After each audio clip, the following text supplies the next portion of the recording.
each of the mayoral candidates on an equal footing. That's the idea behind these interviews. Same 3 questions, same interview, same setting, and we are pleased to be joined by City Councilman John Courage for this question. Thank you. Glad to be here. Good to see you. All right, first question.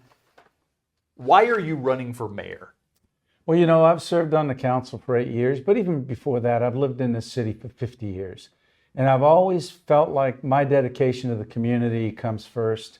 I've always been a public servant in a lot of different ways, whether it was when I joined the Air Force and I was in the military, when I was at St. Peter's and Joseph Children's Home, when I was a teacher for 25 years in both public schools and Catholic schools.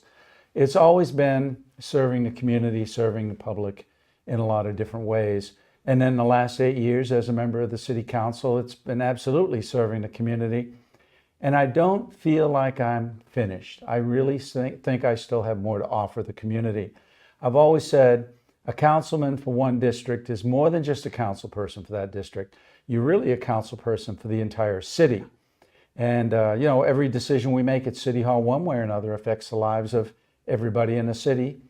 I've been doing that, and I want to continue doing that. I believe that I'm the right person to continue and to be the next mayor of San Antonio. What is the single most important issue facing the city of San Antonio?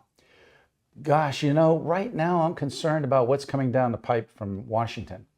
Because if we find there are more and more federal employees and people who are aligned with organizations that receive federal funding that start losing those jobs and those positions and those funds don't come to San Antonio, we may have thousands of people out of work in this city. And that could be a real disaster for the entire community and for many, many families. It's not something you usually think about as a council, but I think it's something we need to be preparing for, putting together some processes that can deal with that. You know, we have a $325 million potential hole in our budget from federal grants that we've been receiving or that we were told we would be receiving. We've already heard from FEMA that we weren't going to be receiving about $12 or $13 million that they literally owe us. So I think that that's a more immediate and direct concern that the council and certainly the next mayor needs to have going forward. But other than that, there are the normal things that people expect from council. And, you know, public safety is always first and foremost for every city government. But housing is another real concern I think we have. And we need to have more jobs and better paying jobs. So, you know, those are some of the things I would be addressing as the next mayor. Why are you uniquely qualified to be mayor? Why you? Well, I think that I have the knowledge and the understanding, and I think I've displayed the insight and the experience. And certainly other people may have some of those, but I think I've shown in my community that I can put all those together and truly represent the overall interests of my community.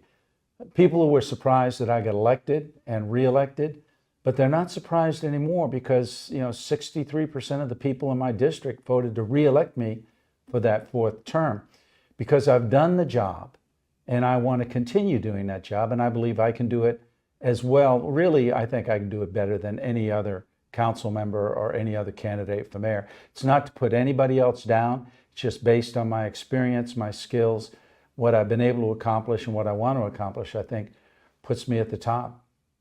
Councilman John Courage, good luck. Sure. Yeah. Thank you very much. Thanks for stopping by. I appreciate it.